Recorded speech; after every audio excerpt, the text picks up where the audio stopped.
Is all about homeostasis and regulating the body. It's uh, it's an extremely important area that is varied, but the umbrella uh, range of functions that it deals with are all intended to regulate your body. Let's begin with the four F's. This is a stupid joke warning. Okay. Fight and flight.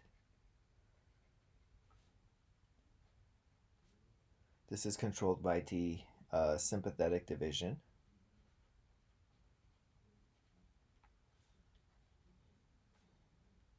of the autonomic.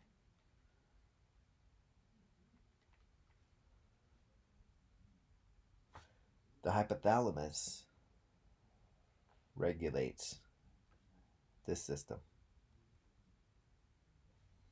When the danger is done, the mountain lion is thwarted, the parasympathetic kicks in. We'll talk more about the peripheral nervous system in a little bit. Feeding.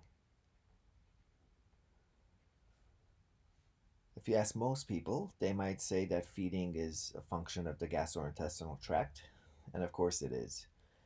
But it is also a major function of the hypothalamus. Hypothalamus makes you feel hunger.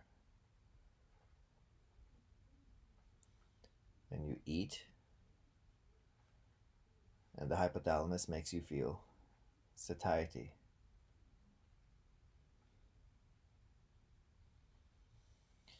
But and this is regulated by hormones. Uh, Ghrelin and leptin.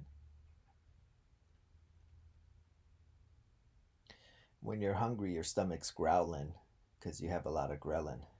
That's my stupid mnemonic. Use it or don't. Up to you. One issue is that there's about a 20-minute delay.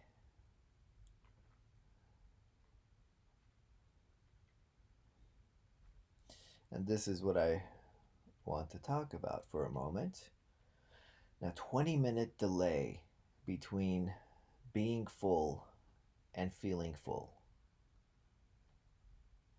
That's a long time to eat a lot of excess calories. Now, evolutionarily, was this an advantage? I'd say yes.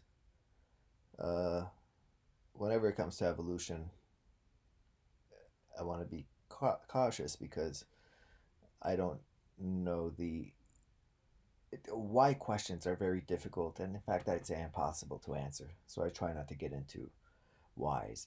However, we could theorize that this could have been an advantage, such that you consume excess calories more than you actually need because you're just not sure, evolutionarily, when you're going to eat again. Today,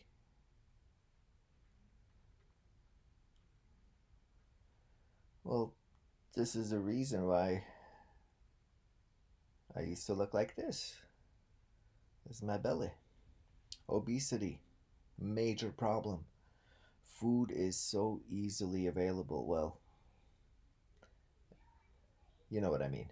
Normally. Uh, and it's high calorie food. And we're told to eat three times a day and snack 3 to 5 times a day. This is insane from an evolutionary perspective. And no wonder this happens.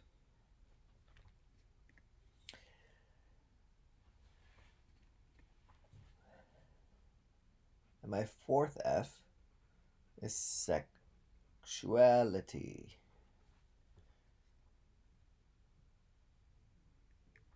So, the loci of I picked this image because they didn't label the particular subregions of the hypothalamus, which is exactly what I want. That's for a later course. You don't need to worry about that.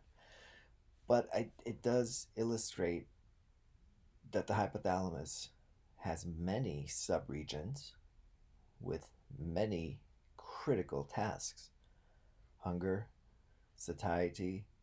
Um, we didn't talk about that yet. Sexual functions,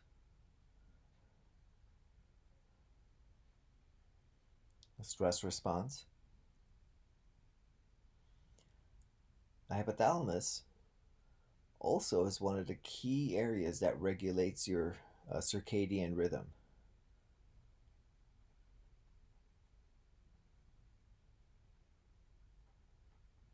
which is your 24-hour cycles, sleep wake being the canonical one.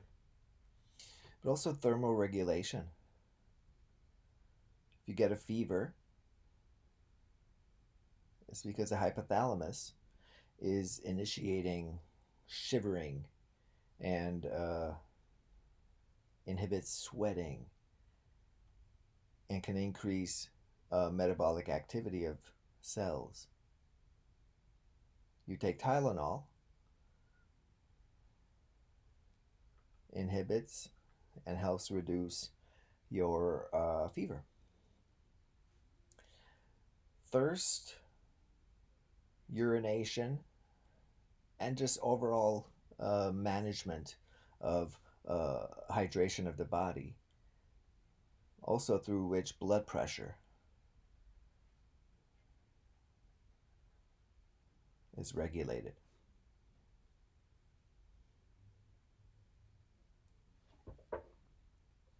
Now, as you can see here, let me just, so the hypothalamus is intimately in charge of your overall endocrine system. What's the endocrine system? Well, it's your system of glands. The king, the master gland, is your pituitary gland, which in this image you could see is right here. Now, the hypothalamus exerts many of its effects via the pituitary. Just quickly review your endocrine system. You have your pituitary, you have your thyroid, thymus, adrenals, and your sex glands, either ovaries or testes. And we can put the pancreas in there, insulin secreting, very important. The hypothalamus via the pituitary regulates your hormone systems. One particular axis is the HPA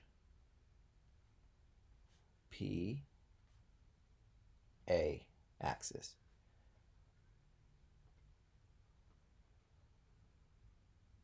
The hypothalamic pituitary adrenal axis.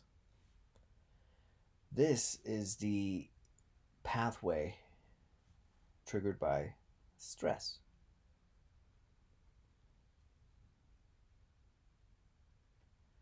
Now, very short-term stress is okay, but chronic stress kills.